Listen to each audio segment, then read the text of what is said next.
Yo, bro, where you going? Sorry, bro. I gotta go. You know who we got on the show today? We got the owner of Advent Comics coming on the show, man. What you doing? I got a baseball game, bro. I gotta go handle that real quick. Oh, so about time now I know superhero thing. I know you don't like doing that. But baseball, I know that's your thing, man. I know it's baseball season, whatever, man. So I guess you can go do your thing, man. I guess. I got you. I know, man. I know he a big guy, comic book, been doing it for years, though. But I gotta go play. I'm shortstop, bro. I gotta really do this thing, man. I got to. I don't think so, bro, but whatever, man. Whatever.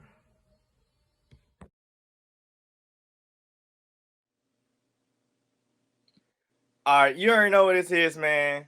It's Chill on the Green Box with SPECKS Thompson. And once again, the View still missing interviews, man. This time, Ghost. yeah, Ghost. But hey, he's not battling the villain this time. This time he forgot he had a baseball game. How you forget you had a baseball game go to? Oh, bad. Okay, all right. Well, he out there doing his thing. I can understand. I appreciate that. Yeah, man, crazy, man. Hey, it is what it is. But hey, I appreciate you, being on here with me today. Hey, thank you for having me, brother. I appreciate you. Thank you. Yeah, no problem, no problem. Go ahead and tell people who you are, and after that, I start the show up. All right, my name's Tony Kittrell. I'm the owner, head writer over at Advent Comics, and we've been doing our thing, rocking on, coming to 14 years in August 1st, makes 14 years. We put out some of the indie titles you may not have ever heard of, but some of the best on the shelf. Titan Ultraman, Cosmos, Southside, Dark Light and Crew, Project Homeland, and a whole host of others. So, glad to be here and hopefully introduce myself to everybody and you get to know me a little bit better. Cool. All right, man. So, you seem of age, so I'm pretty sure back. Yeah, a little long in the tooth there. As we stay down south. Yeah, I'm pretty sure you been on the green box, chilled on the green box growing up. Indeed. Yeah, so like I got a series of icebreaker questions I do, 4 different segments, and the first one is it's called breaking it down, Okay. because some people they break stuff down in the green box, so break each other down on the All green right. box. Bet. But right here, I can break your brain down so people get a better understanding of who you are. Okay, cool. All right. My first question is, what kind of pets did you have growing up? Growing up, I was like standard, man. We had dogs. So we had a German Shepherd named Butch. That was my dog from about age 5 to about 9. And then she convinced my dad to get a little fancy joint, a little poodle joint, Tracy. So I was dogs growing up, but my wife, she like Dr. Doolittle. She has every kind of pet you could think of: guinea pigs, hamsters, cats, dogs. So we got a little menagerie over this joint, man. So right now we got a cat and a dog. No more guinea pigs. Guinea pig passed away, but my daughter got 2 rabbits though. So we keep animals in the house, man. My wife an animal lover. Oh, that's cool. I always had dogs. We never had no other animals besides dogs. But we had a cat when I was growing up, but we only had a cat for like a week. My mom's got a cat, convinced dad to get a cat. And we went to church one Sunday, came back, and mom's had cooked Sunday dinner. We came home, the cat was up on the stove eating her roast. Oh. We had a cat on Monday. Monday, the cat was gone. Sound about right. Yeah. So, next question. Are you in comics fully, or you got other jobs as well? Not yet. My other job, I'm a career firefighter paramedic out in Maryland. Okay. Wait. So now I can do my next question. So I had to make sure y'all formulates the right way. So if you could change anything about the job you work with, or the company you work for right now, what would it be? The fact that when people call 911, call the fire department, I see them always at their worst. There's sometimes where we go out and we have good calls. I would call them good calls. But the majority of calls is bad things. If I could change anything, it would be when I interact with people. So like I said, it's a fire, somebody sick, somebody hurt, car accident. So I see all the bad stuff. So, hopefully get a little bit more good. But I only got 300 300 as of today. 382 more days, and I'm retired from the fire department. Oh man. Going into comics full time after that. Oh, that's dope. That's dope. All right. All right. Now, what is your favorite Thanksgiving dish? Oh, favorite? I'm traditional, man. It got to be turkey for me, man. Turkey. I'm still a turkey head, man. Even though we moved out of turkey, you know, like when I go to my mother-in-law house, you know, she do this thing every Thanksgiving, cream of crab soup. And that's bomb. That's bomb. But for me, I still turkey head, man. I mean, because I grew up as a kid, that's all we had was, you know, turkey. No, what kind of turkey though? Is it fried? Is it? Well, now it's fried. Now fried turkeys. But back in the day, you know, moms would roast a turkey all day, you know, do that. But now it's fried turkeys. You get hooked on them fried turkeys, man. Okay. All right, so that was breaking you down. Hopefully, people got a better insight, you know, who you are. Right. Next, I'm gonna go to the next part of the show, which is the back issues.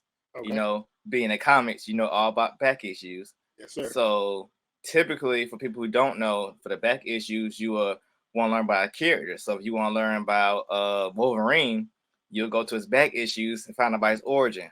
So now we're gonna go into your origins. Okay, bet. All right. Where are you from, and what do you call your hood?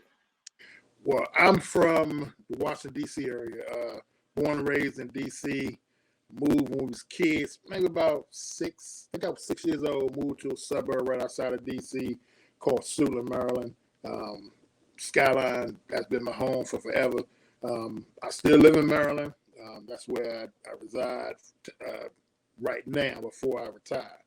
But yeah, born and bred, man. Skyline is my hood. Living down Skyline forever. All right, y'all have any famous people from out your way? Famous people, man. All kinds of famous people from Suitland area.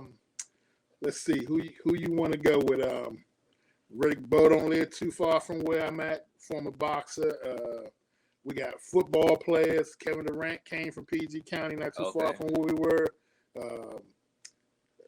Man, you name it. When you say Maryland, Sugar Ray Leonard came from Palmer Park, which is about 20 minutes away from here. I mean, it's all kinds of famous people from Maryland, man. Okay. All right. What was your first encounter with music? Oh, music, man. My moms and pops was big music fans, so every weekend when me and my brothers was cleaning the house, we had some music going on. So everything from gospel to jazz to R&B. My father used to listen to Gil Scott-Heron and the Last Poet. So I mean, we listen to all kinds of music, man. Man, I listen to everything. I'm eclectic, so I listen to everything. Okay. So, you name it, I listen to it. Oh, okay. All right. Now, what was your first comic book or comic-related TV show that you hooked you? Cartoon-wise, probably the old. Now, when I say old, I'm talking about like the '60s version of Spider-Man cartoon. Okay. And then when I was a kid, you know, we had Electric Company. I used to watch Electric Company because they had Spider-Man on there pretty much every episode. At Electric Company, for y'all who don't know, it was like Sesame Street, but it was a little bit different. It had a little bit more to it. Morgan Freeman started on Electric Company. I mean, it was all kinds of stuff. I didn't know that. Morgan Freeman played a character called Easy Rider. Okay. Easy Rider. And so, I mean, it's just all kinds of stuff. Like I said, I'm a little older than probably most of your guests, but yeah. Hey, did you know they brought Electric Company back, right? Oh, nah, they did. No, it's gone now, but it's gone away again. Yeah, they brought it back. I didn't. I was doing something. I was like, they brought it back. I think they brought it back for like a season or something like that. Yeah. Electric Company, and there was another joint, and I think you might be able to find it on YouTube. It was called Vegetable Soup. Those are my two favorite. Even like Sesame Street was number 3, but it was Electric Company, then Vegetable Soup, and then Sesame Street. You didn't watch Richard Pryor show? Sort of, kinda. On Sundays, moms and pops watched TV with us, but there was a limit to what we could watch. And Richard Pryor's show wasn't on but so long. Oh, okay. They snatched that joint off the air before you knew it was on and it was gone. They wasn't playing back then.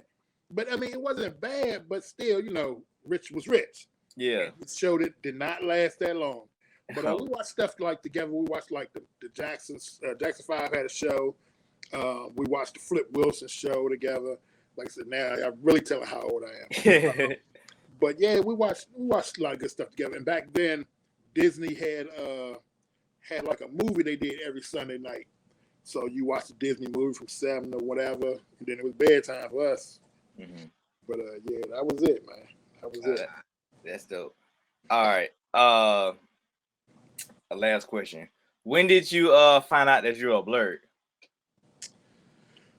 I guess I always known, and I guess everybody in my hood always knew too, because it was Tony fit in with everybody, but there were the jocks on this side, there was the hood kids on this side, but most and all of them knew with Tony. This Wednesday, Tony down 7-Eleven, waiting for the comic books to come on the show. Oh man.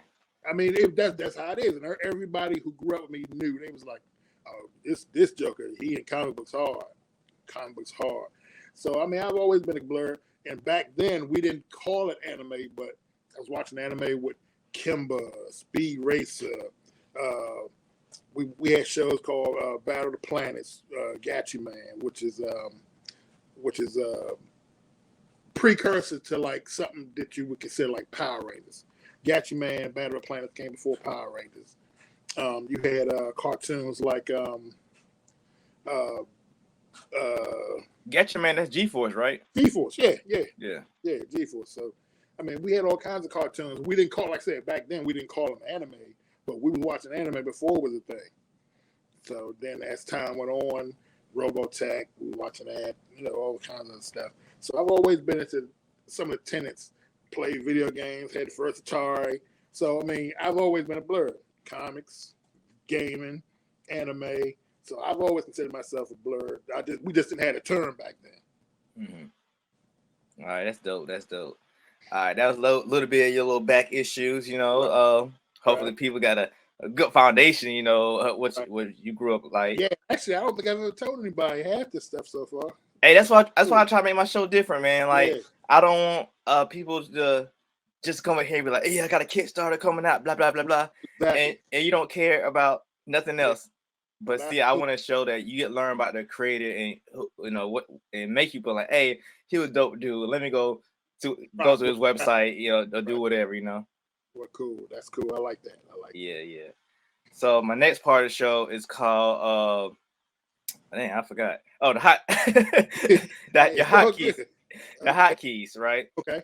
Now see, this a double meaning term. So in music, the hotkeys will be what DJs will play a certain part of a song or a certain song during a certain time in the club. You know, to get people going. They say, I can drop this right now. Boom.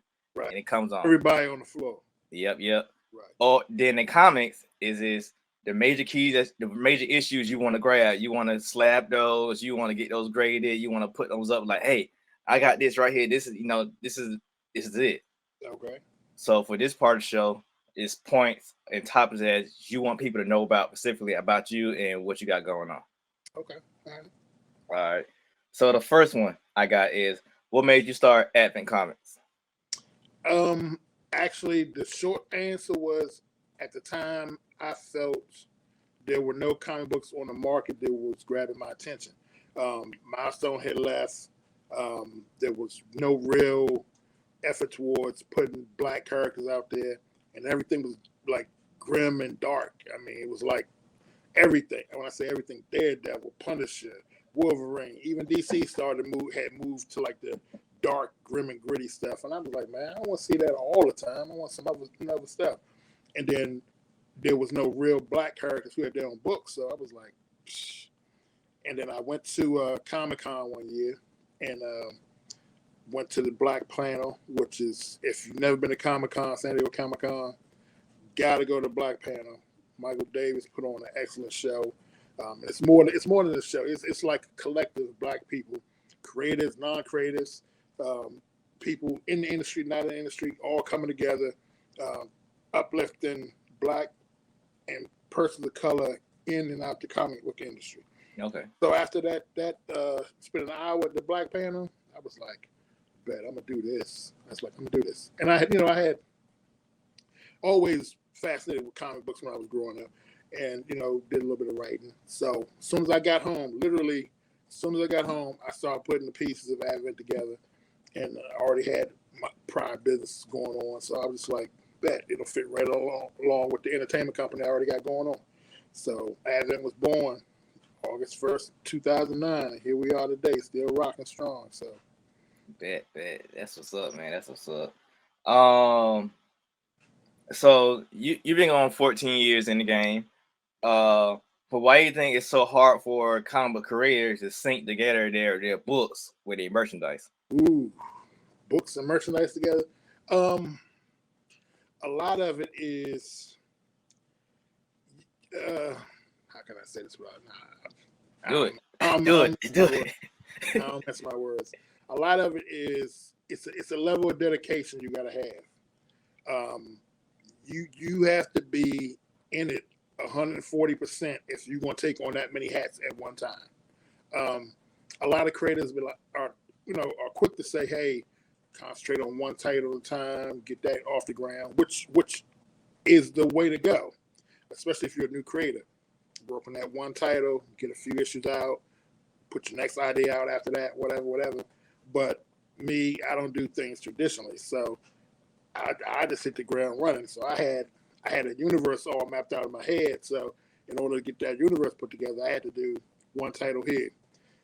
Before everything in Titan made sense, I had to put together Project Homeland. So some things in the background of Titan made sense. Once Project Homeland was in place, now you got to put out the War Guard because this and this happens there. So basically, I had to jump around and put stuff together. And then on top of that, in my mind, at the same time, I always knew there were 5 things I wanted to always do. Put comics out, have merchandising, do toys, do cartoons, and some other things. And so I'm actually starting to do those things now, but it takes time. And if you're not dedicated to it, you get lost in the sauce, man. I mean, you got to have some serious mental focus in order to do all this. So it's not that it can't be done, because I'm obviously, if I can do it, anybody can do it. But if you're not dedicated to it, don't undertake it, because comics alone is rough. It's rough. So most people think, oh no, comic books ain't rough. No, it is rough, especially when you deal with the business side as well as the creative side. It'll suck your soul out if you don't watch yourself. So just be careful. Yeah, I mean, I had people tell me that just focus on books and not on quote unquote swag. But Right. like my first campaign was an Indiegogo, and I sold a lot of shirts and sold a lot of posters. I was like, exactly, and that's a lot of the first steps that I was doing as well. Posters, T-shirts, because I wanted to add something to go with the books. I was like, man, I just can't get people a book. I mean, they can get a book anywhere. I mean, I got to make, and well, I came to Kickstarter. I'm started backwards. I came to Kickstarter late. I think my first Kickstarter campaign was back in 2015, 2016, maybe even 2017. I was against doing Kickstarters originally because I was like, I could pay for my books myself. I need people to pay for them for me. mm-hmm. But I was like, I was missing the point of what Kickstarter really was. For me, and this is for me, I can't speak for any other creators, but I realized once I did my first Kickstarter, it was a way of me getting to people or comic book fans who didn't know anything about me, didn't know anything about my books, had no clue who we were, getting them to take a look at our books. And I was like, man, okay, I'm sleeping on a real tool to get my books in front of different people, a lot of different people. But my whole thing was, I can't take money from people for my books. Like, not like that. I just felt a way about it. But once I realized that it's a way of me not taking a handout from people, but giving people something that they don't have. And that's why all my Kickstarter campaigns, I try to make them unique or give them something that you ain't gonna get nowhere else. I'm not gonna I'm gonna give you a book that it's gonna be for this campaign only. You ain't gonna be able to find it on the website. You ain't gonna be able to find it nowhere else for sale. If you don't get it here, you're missing out. So I try to create something with each campaign, something that's gonna be collectible about that campaign. Yeah. See, I felt the same way you did. I still feel the same way, about it. Even I caught slack from other creators because when I type my ads and stuff, I don't say I need backers or pledges and stuff like that. I say, hey, pre-order, Legacy of View, whatever, pre-order. And it's like, why are you saying pre-order and not pre-ordering this? Well, now it kind of changed, but before, all my people who was buying my book was regular people. They wasn't comic book creators or people who go on Kickstarter. So they already don't understand Kickstarter and Indiegogo. So I gotta, kind of jazz school it up them at the same way. Yeah. So that was my issue. I was like, okay, let's say, then I got hit with, oh, your pledges or rewards are too low. You need to raise the prices. I was like, why would I beat him on the head for this book? Like, if I do it at $5 or $7, I'm already making my book cost anyway. And it's like, no, but it needs to be exclusive. I was like, ugh. I just feel like I was so big. And then, like, during that little slow period, in the middle of your campaign, when it slows down. Yeah, it feel like you just sit there. I feel like I was outside on the side of the interstate with a sign that says, "I need money, help, homeless." Right. hey, man, that feeling is a monster too. Yeah, boy, it's like, oh man, we still 2,000 away. We're gonna make it. I mean, that feeling is rough. That feeling is really rough. And for me, all my books was funded. Like, I ain't take no L. Like, I ain't take no L. Book 1, 2, 3, no L. Right. Good. That's good. But this last campaign, so I was like, okay, I got enough money. I can pre-do the book, and once the campaign over, I get everybody the book. Right. My artist kept giving me excuses. Then by the time I was like, hey man, I need you to give me something because I'm about to start my campaign. And he fed me a little bit. Then right as the campaign ended, he gave me a little bit more. Then he just I can't do it. Like, what you mean you can't do it? Like, what you mean? I got the money now. I was supposed to just give you the money and you give me the book. We have everything done within a month. I've had a couple campaigns like that. As a matter of fact, the first one I did was like that. And I felt so horrible, man, that the good thing is that that wasn't my only book. So I had other books at the time. And I had went into a campaign with other people. So when it didn't come to fruition, I was like, look, man, we cannot leave these people like this. They paid for this book. I mean, well, basically what we did was one of the goals or one of the rewards was issue 2. We gave them issue 1 and then we dropped the ball. We couldn't make it work and get them issue 2. And I felt so horrible about that. I was like, look, everybody who backed this book, I'm going to give you a free book just on GP because that ain't how I roll. Yeah, that's what I got to do because my campaign ended a year ago and that I finally got a new artist and he's halfway through that book now. So it's going to be a whole year before they get that book. But a lot of things don't happen within a year. Apparently this artist, I don't know. Apparently he's a big artist. He done did certain works. From the time I met him, I'm like, oh, he's getting hired by that person. But his numbers kind of good, but still over the budget from that last Kickstarter. So now I'm taking my first L. And believe it, 14 years and you take L's. I literally just took L's. And actually, I had 3 campaigns. One was where I was waiting for other creators to do work. We had to, wait on the work. Basically, we didn't have a book done before. So as we're waiting, it took like almost a year. Not the last Kickstarter, but like 2 Kickstarters before this one, it's all on me. And I take 100%, 130% of the blame because my job as a firefighter, and then me being busy, it was like during COVID. I was literally so busy. Advent stuff was falling behind. So I'm just getting like those 2 campaigns fully shipped out because I was so behind schedule. I literally was behind schedule, and that was all on me. No other creators. It was all on me, and I accept the blame for that. But basically, I made up for it because this last campaign I just did, it just ended maybe 2 weeks ago now. Everybody had their people, whether you had digital, you had print, everybody had their stuff in like a week, 2 weeks tops. So I was like, yeah, we ain't gonna do that again.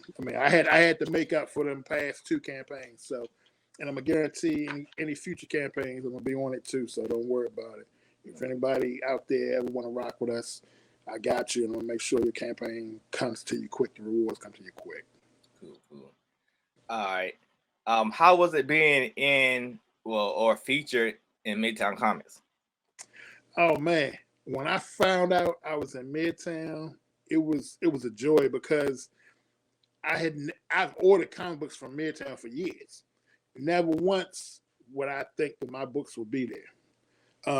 And then the very first comic shop that I was featured in, it wasn't MIDTOWN. I shouldn't put their competition out there. Forbidden Planet in New York. Back in 2013, one of my first books was on their shelves. Man, I was over the moon, bro. I was like, we on the shelf of a big store. And I couldn't believe it, man. The smile on my face was forever. It's still on my face now, man. But it's a good feeling. It's a good feeling. It's a good feeling, but I'm a hungry type of individual, so it ain't enough for me. So I want to be on the shelves down in the small store in Louisiana, or the small shelves down in Jacksonville, Florida. Or I want to be on the shelves over in Seattle, Washington, or Portland, Oregon. I want to hit them all. Yeah, that's how I am. That's how I am. So that's me. People might be like, "Oh, you cocky or you arrogant." No. I just want everybody to get our books. Everybody, and so I'm a grind until I make it happen.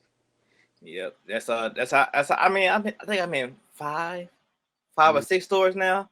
Good, but like, keep going.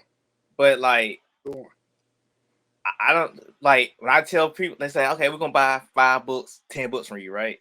And I gave my price. They was like, "Oh, that's cheap. Let's add some more."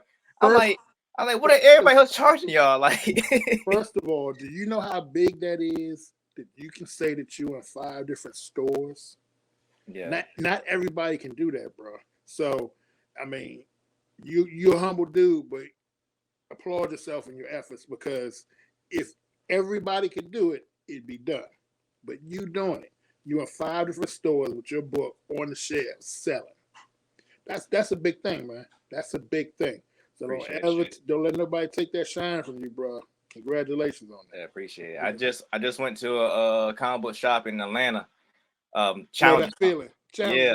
Cade's store. Yeah, he said all you gotta do is do a book signing, and it worked there. I'm on there because I know I heard about him, but I'm 2 hours away from him, so I never got a chance to really like step up and meet him. So I met him this weekend, and I seen the layout. I was like, man, just it being black owned, and that's one thing. Yes. But then the traffic he had going.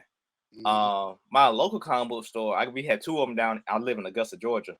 Oh, Augusta, okay. We got 2 of them here. I think we got 3 of them, but the third one, but we got 2 of them here, and one's the probably one in the suburbs. Probably not as much traffic as Tony getting his store. Well, no, it's weird. Okay, it's 2 of them, so you got the one who supports me the most, but it is what it is. The dirty one people talk about, the dirty one, everything's there. You gotta, coffee stains here and there. But they got my books on the shelf, no problem. They invite me to do stuff, very supportive, of my books, Now the other one, they big time. Okay. They the ones that bring in the artists and the writers there. They Right. got all the memorabilia, the toys, all that stuff. Yeah. They don't got not one. I don't know how to say it. Unknown indie artists on the shelf. I got you. Yeah, a lot of stores still to this day they don't have a section or a space for indie creators. Even though, in my opinion, a lot of your viewers may disagree. I think the indie comic scene is the scene right now. Yeah. Marvel and DC, no taking from them, no taking from Image, Dark Horse, or any of the other big boys. But the indie comics creators are basically the engine right now. You could find so many titles and so many good titles, whether you're looking on Kickstarter, Indiegogo, or just somebody selling out the back of their trunk, or on Facebook, or Twitter, or Instagram. There are so many good titles right now. So some of these stores that's late to the indie comic scene, they need to step up to the plate, because let me tell you, it's some creators out here, some bad characters, boy. Let me tell you. And I love comic books. I'm a student of the game, so I watch everybody. Whether you're one of the big boys or whether you just starting out, chances are I've seen you. You're on my radar, and I'm watching. So, and it's something you can learn from all. There should never be a point in time that any person who has amount of time in the field like, oh, they can't teach you nothing. No, watch the new guys. See what they're working with. They got new ideas. They got good stuff. They got ways of doing things that you may not even thought of. So, my age and above, Marvels and DC, don't sleep on the indie crowd. Do not sleep on indie crowd ever. Cool. Speaking of good titles, I want to go into one of your titles. The Cosmos. What is it? What is it about? Well, Cosmos is it's funny. Back when I was trying to write for Marvel and DC, I wrote a story that was wrapped around Adam Warlock.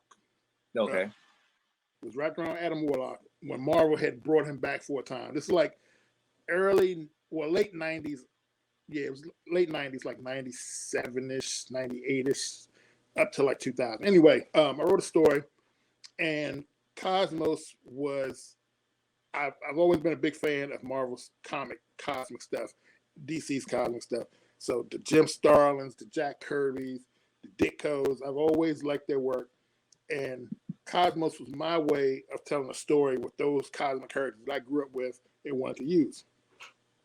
Story didn't fly. Marvel had this thing called Epic, where they were taking creators or bringing in new creators, like a training thing that they were doing. Didn't work. Long story short, the story got some good reviews, so I took it, reformatted it, used it for my Advent Comics. And it's funny, I ran into somebody who had told me, bro, I like that. That's the first issue right there. And they were like, why you got Adam Warlock? I said, it's not Adam Warlock, and there's a story to it. And basically the story was because I had written a story for Marvel based around Adam Warlock. So I created a placeholder character since I couldn't use their Warlock. And his name is Genesis. So the story revolves around Genesis coming to an alternate universe or different universe. And his coming to that universe sets in motion a lot of things. Basically, a lot of different things that are just starting to come to fruition. But as you can see, some of the art from issue 1, one person told me, man, you can write a little bit, but you had too much going on in that first issue. But Cosmos, in my universe, it brings together my entire comic book universe. So I had like 20 titles that basically I had to bring into Cosmos. So Cosmos is a story of, well, we're at the point now I can just start spilling beans. Like I said, Genesis comes to the Advent universe, doesn't know where he is, and basically he's trying to figure out how he ended up where he is and what's going on. So he meets this character called Enigma the Soul Taker. Enigma the Soul Taker takes him on a history lesson of sorts of the Advent universe. But everything isn't what it seems in that history lesson. So because Genesis came to this universe and other factors happened, the walls between different universes started to crumble. So there are different things I still can't reveal as of yet, but circumstances start to happen where things and characters from other universes start to come into this universe. So it all around issue 5, everything starts to gel together into like one single story. So you can see different plot points are all coming together. And now we're up to issue 8, where basically the heroes have come together to stop this incursion from other universes into on or upon Earth. And I'm trying not to give away the what can I say about it without giving it away? Certain things start to happen that cause all hell to literally break loose. So with Cosmos 8, which is coming up, I'm pretty much finished fulfilling issue 7. That's the list of all the other comic book companies who's been in Cosmos. As a matter of fact, Cosmos, it doubles, not just a story for Advent Comics, but I want to set it off as something different as well. So when I took that story and reformatted it, I made it into a big crossover with other companies. So there are over 100 indie comics creators and companies that participate in the story. So as you just saw on that list, some of the other companies who've crossed over into the story already include Concrete Comics, Dark Horses, Nexus, Dorfus Jeans, Spirit Destiny, Fist of Justice. I mean, there's so many characters, and this is just the beginning of the story. We still got like 5 more issues to go, so y'all about to see some other stuff that I can't reveal as of yet. But yeah, it's a fun story, man. It's, the art's good. I hope y'all like the story. If you like stories like Crisis on Infinite Earths or the original Infinity Gauntlet story, you're gonna like this story. You're gonna love the story. So we got good story, good art, and then we got some surprises along the way. We got some guest appearances. So I like to say anything can happen in the Advent Comics universe, which is true. So some of the things y'all gonna see, you be like, how did this Bama pull this off? What are you doing? I mean, it is what it is. Like I said, I'm a comics fan first and foremost. And hopefully, as you look at the story and you look at what we're doing, you'll see it. You'll see it. Okay. So basically, I try to give shine in this story. I try to give shine to all the creators and people who've come before me and after me, and get them shine and get them light. Because, like I said, I'm a comics fan. I love comics. Cool. All right, what kept your longevity in comics? You coming to by your 15. That's milestone mark. So what kept my longevity? I love comic books. Okay. Pure and simple. I love comic books. To be able to create comic books, basically a medium that I've loved since I was 5 years old, and to be able to do it myself, and then to see people, not so much as people. I tell you what really cemented it for me. I did a show. I can't remember if it was Awesome. I think it was Awesome Con. Did Awesome Con one year, and I had a little kid come up to me, and he read the book, got the book, and I think I did Awesome Con either the next year or the year after that. So that same little kid, he was like, I bought that Titan comic book from you, and he's my favorite superhero. And bruh, that was it for me. Heart melted and everything, man. I was like, what? I was like, for real? He was like, yeah, I love him. He's a black Superman. And I was like, oh, really? He was like, yeah. He's like, you don't see no black Superman like us. And I was like, okay, that's it. That was it for me, man. I was like, done. Because at one point, I thought about getting out of comic books. Wow. 2015, both my parents had died like 6 months apart. So that March to that August was rough. And so I was basically tapped out. I was tapping out. But I did like 2 shows and the fans and the people who supported Advent was like, bruh, we want you to keep doing this. And so I was like, for real, people, you don't think your work reaches people or people care about your work. Sometimes you don't know. But those shows and things I was doing, people was letting us know, nah, we like what you're doing. Keep it up. So, basically that's why I do what I do. I do what I do. And also because the fans, the people that work for Advent, they want me to keep going. So we can keep going till the wheels fall off. Cool. All right. Well, that's it. That was some hotkeys for you. Good topics. People to join. Yeah, real good questions, man. Real good questions. Hey, I tried, man. I tried, man. Yeah. But going to the last segment of the show, it's called Digging in the Crates. Okay. That's another 2-part topic. The music, you go dig in the crates, get the vinyls, or the CDs. Yeah, right. So you already know. And that'd be your favorite one, the one you remember, Yeah. And also in the comic books, you do the same thing. Go in that same box and dig through the issues, the misprint or that one issue you remember going to 7-Eleven, you remember seeing on the shelf you never could get, but you going through there and you found it, you're going to keep that one. Damn. This is what this question is for. Normally, I've been doing 2 questions for people. Okay. But the guy before you and you, I think you a loaded one, so I guess you'll talk more about it. Okay. So going into it, if you could make one movie using an indie title, right? Indie title, one movie. Okay. Yep.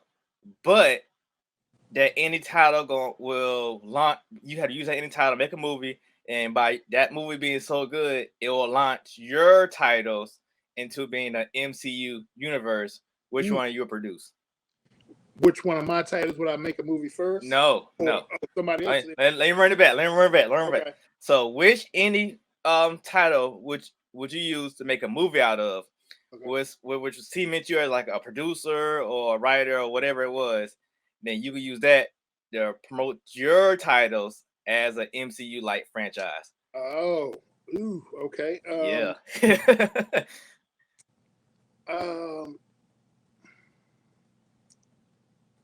And it could be anybody's title, right? Yeah. But that'll just be you getting your foot in the door. Right, you get my foot in the door. Yeah, once you in there, you putting yours out. I would, what I would do? I would do something like, and this might be controversial. I would do either Rob Liefeld Youngblood or Jim Lee Wildcats. Wildcats? I do Wildcats, yeah. Dang.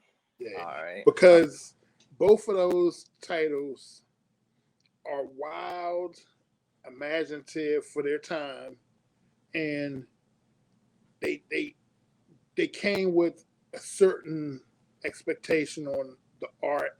So, if you see a movie with either of those two properties, Youngblood or Wildcats, you're going to see some wild action. You're going to see some over-the-top fighting and all kinds of stuff. It's going to be a good action movie. It'll be like a comic movie, John Wick type comic movie. Either one of those two properties, you're going to get some decent action. And that would be perfect segue into what I do over at Advent. You're going to see something that's pretty, but also going to give you the gritty. It's going to give you everything that you're looking for, action-packed. So, yeah, it would be one of those two titles. In that way, when people see that I did those two properties justice, or if I did those two properties justice, what you got?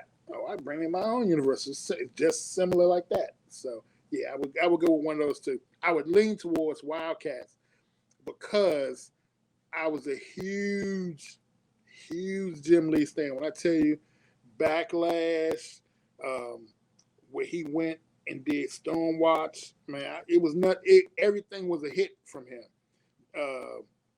Everything he did was a hit from him back then, and I was on it. So yeah, it would probably be the Wildcats universe. The Wildcats, okay. See, with me, I will produce a Hong Kong movie. Oh, okay. Yeah, that's my. See, I was staying with comic book stuff. Yeah, I mean, but see that your comic books. Yeah, that's why I asked you. But But mine, like, I want to do the Hong Kong Fooey. Like, Okay. I don't know, like, just see, the cartoon was one thing, Right. but then the comics. Oh, I read something that he actually really knew kung fu.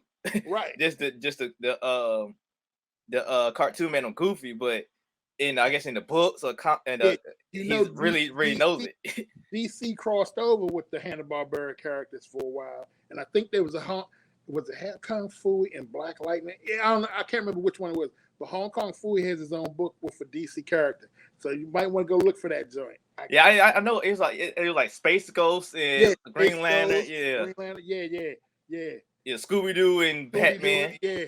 No, that's Dynamite. Dynamite. Yeah. Small world, man. Okay, Hong Kong Fooey, that's a good one. Because you could build on that one, like you can really build on that. You can really build. Yeah. That used to be one of my favorites growing up too. Hong Kong Fooey. Hong Kong Fooey, Blue Falcon, Dynamite. There was even this really might be for your time. Dino Man and Yuck. You remember that one? Nah, I never heard that one. That's okay. That's not. It was a dog. It was a dog who was so ugly he wore a dog house on his head. when he took the dog house off, it was like scared of supervillains because he was so ugly. Yeah, that was my joint, man. Hey, that's funny, yeah, man. Yeah.